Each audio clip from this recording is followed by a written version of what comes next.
নমস্কার বন্ধুরা, আপনাদের প্রত্যেকের কাছে নিশ্চয়ই ব্যাংকের অ্যাকাউন্ট আছে। তাহলে কিন্তু আপনাদের জন্য এই ভিডিওটা খুবই গুরুত্বপূর্ণ, কারণ আমাদের ভারতবর্ষে যে সরকারি ব্যাংকগুলো আছে তো সেগুলি কিন্তু এবার বেসরকারি হওয়ার একটি কথা উঠে আসছে। তো বন্ধুরা, কি জন্য বেসরকারি করা হবে এবং কেনই বা করা হবে এবং কোন কোন ব্যাংকগুলি সরকারের পক্ষ থেকে বেসরকারি সংস্থার হাতে চলে যাবে, তো সেই সম্পর্কে কিন্তু আমরা এই ভিডিওতে বিস্তারিতভাবে আলোচনা করব। তো বন্ধুরা, নিশ্চয়ই তো এই নিয়ে কি কি আপডেট দেওয়া হয়েছে এবং কোথায় এই আপডেটটা দেওয়া হয়েছে সেটাও কিন্তু আপনাদেরকে জানানো হবে। তো অবশ্যই লাস্ট অবধি কন্টিনিউ করুন ভিডিওটা, তাহলে কিন্তু পুরো বিষয়টা আপনারা বুঝতে পারবেন। তো বন্ধুরা, স্ক্রিনে কিন্তু আপনারা দেখতে পাচ্ছেন যে ব্যাংক বেসরকারিকরণে উদ্যোগী কেন্দ্র মাত্র 4টি থাকবে সরকারের হাতে। তো বন্ধুরা, বুঝতে পাচ্ছেন যে মাত্র 4টি ব্যাংক কিন্তু কেন্দ্রের হাতে চলে যাবে, আর যে বাদবাকি যে ব্যাংকগুলো আছে অর্থাৎ সরকারের হাতে, তো সেগুলো কিন্তু বিক্রি হয়ে যাবে বা অন্য কোনো সংস্থা কিন্তু সেগুলো চালাবে, অর্থাৎ সেগুলো কিন্তু আর সরকারি থাকবে না। তো বন্ধুরা, এই সংক্রান্ত বিষয়ে কি জানানো হয়েছে, তো এখানে বলা হয়েছে দেখুন, ছিল 27টি। 2017 সালের পর থেকে সংযুক্তিকরণের মাধ্যমে সরকারি ব্যাংকের সংখ্যা হয়েছে 12টি, আরও কমিয়ে এবার মাত্র 4টি সরকারি ব্যাংকই হাতে রাখতে চায় কেন্দ্রীয় সরকার। তৃতীয়বার ক্ষমতাসীন হয়ে পুনরায় ব্যাংক বেসরকারিকরণের ইস্যু নিয়ে উদ্যোগী এনডিএ সরকার। নীতি আয়োগ, রিজার্ভ ব্যাংক এবং অর্থমন্ত্রকের উচ্চ পর্যায়ের আধিকারিকদের মধ্যে এ বিষয়ে আলোচনা শুরু হয়েছে।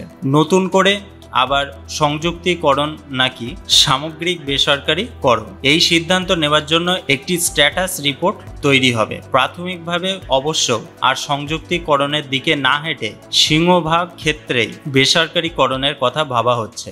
আইডিবিআই ব্যাংকের বেসরকারিকরণ পর্ব আর কয়েক মাস পর শুরু হয়ে যাবে। তো বন্ধুরা, বুঝতে পারছেন আইডিবিআই যে ব্যাংকটা আছে তো সেটা কিন্তু কিছু মাস পরেই অন্য সংস্থার হাতে চলে যাবে। 3টি বেসরকারি ব্যাংক তথা আর্থিক সংস্থা তাদের দরপত্র জমা দিয়েছে। এই পর্বের বাকি ব্যাংকগুলি নিয়েও আলোচনা শুরু হবে। অর্থ মন্ত্রকের সূত্রে জানানো হয়েছে, বিগত 3টি আর্থিক বছরে বার্ষিক মুনাফা এবং সরকারের লাভাংশ প্রদানের নিরিখে বহু ব্যাংক আর্থিকভাবে ঘুরে দাঁড়িয়েছে। তাই প্রাথমিকভাবে যে ব্যাংকগুলি 95% বেশি অংশীদারিত্ব সরকারের রয়েছে সেগুলি বেসরকারিকরণের দিকে যাবে সরকার। যেহেতু কয়েকদিন বাদ দিয়ে প্রতিটি সরকারি ব্যাংকই আর্থিকভাবে শক্তপোক্ত জায়গায় দাঁড়িয়ে, তাই ব্যাংক বেসরকারিকরণে রাজকোষে বড় বড় আয় জমা হবে বলে মনে করছে কেন্দ্র। তো বন্ধুরা, বুঝতে পারছেন যে প্রাথমিকভাবে যে ব্যাংকগুলি 95%-এরও বেশি অংশীদারিত্ব সরকারের কাছে রয়েছে তো সেগুলো কিন্তু বেসরকারিকরণের দিকে যাচ্ছে, অর্থাৎ সরকারের তরফ থেকে কিন্তু এটা ভাবা হচ্ছে।